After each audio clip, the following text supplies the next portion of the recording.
Ma ei saa aru, kus see mul tuleb, et ma alati arvan, et ma suudan kõike teha õigeaegselt. Täna on Sviini sünnipäev, kes ei tea, siis Sviini on minu parim sõbranna siin Taanis. Ta ei tea, et ta arvab, et ma unustasin sünnipäeva ära põhimõtteliselt. Ja ma lähen üllatan teda töö juures, aga enne seda ma pean pakkima asju, pakkima pakendid, tellimused kokku, võtma need kaasa, pakkima kott kokku, kuna ma terve nädalavahetuseks lähen kodust ära. See on veel saladus, kuhu ma lähen, aga ja ühesõnaga ma olengi siin nüüd kiirustamas. Ma ei tea, miks ma seda videot üldse teen, aga anyways.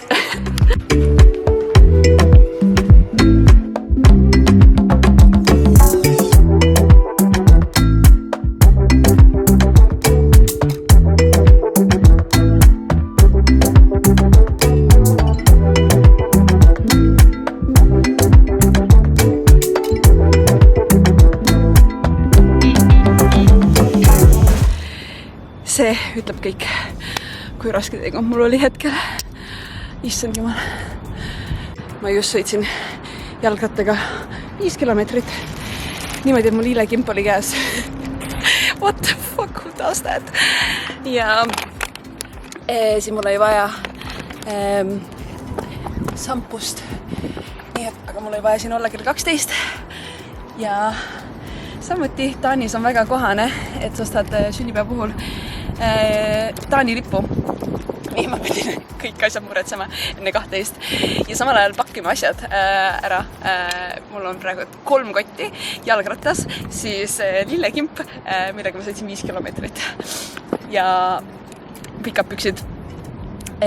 Ütleme nii, et ei olnud väga meeldiv. Aga ootame Sviinit ja loodan, et ta pole läinud töö juurest veel ära, nii et vaatame.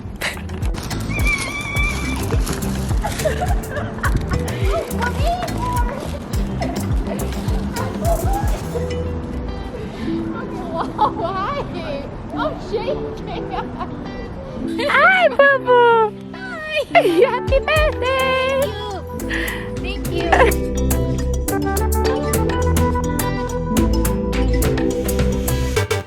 No nii, sünnipäev peetud või tähendab üllatatud ja nüüd saab natukene hinge tõmmata, mis ma tahtsin tegelikult jagada teiega, on siis uudiseid enda firmade kohta.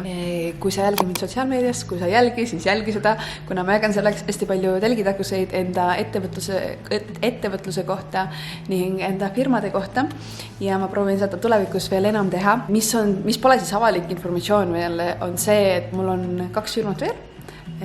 Ma 1 nädala jooksul lastasin 2 firmasse. Üks on siis Taani põhine ja üks on siis Eesti põhine.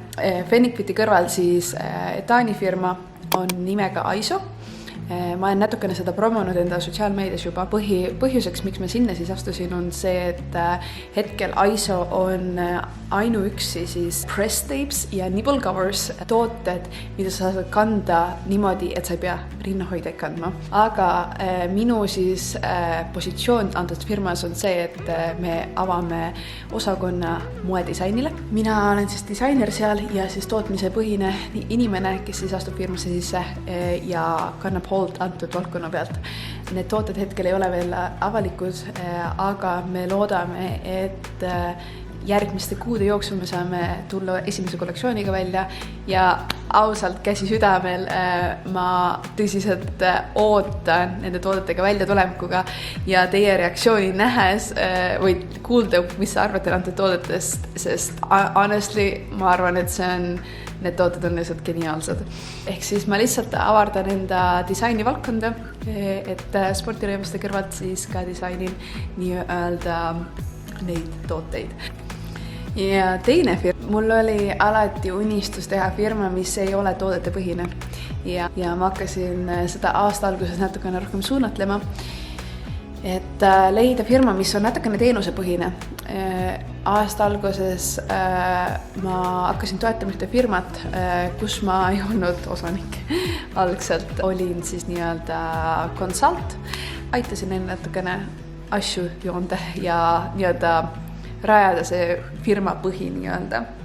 aga kuna ma olen olnud sellest firmast osa nii-öelda algusest peale ja minu visioon on hästi suuresti sellest kõigist osa olnud, siis avanes ka mul võimalus astuda sellesse firmasse ametlikult sisse.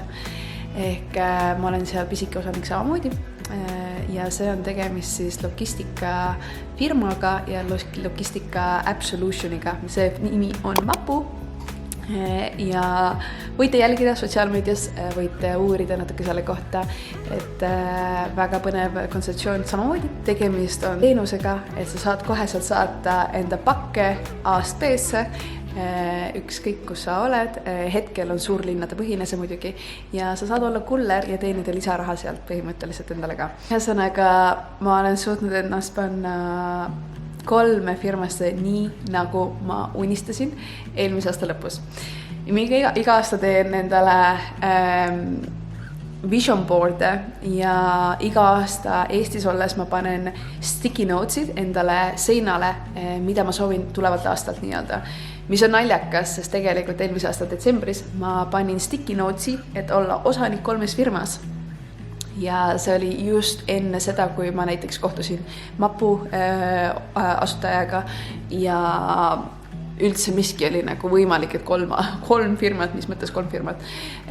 Ja see kuidagi naturaalselt liikus edasi ja liikus niimoodi, et jah, nüüd olengi 3 firma osanik, et olla ettevaatlik, mida sa soovid enda elus.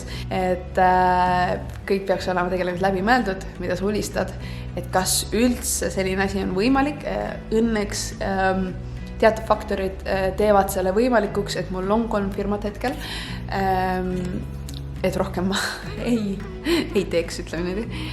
Jah, nüüd on siis 2 firmat, üks on siis teenusepõhine ja teine on toodetepõhine.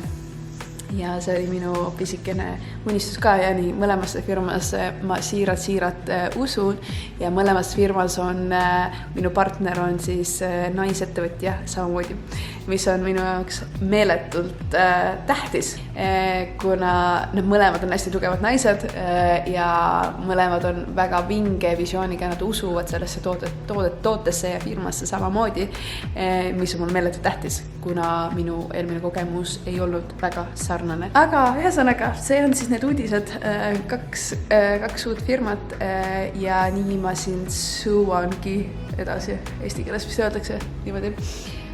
Et jah, uudised on väljas, need 2 uudist vähemalt ja ma asun tööle, kuna tegelemist on reedesega ja tööpäevaga endiselt nii, et that's what I'm going to do now.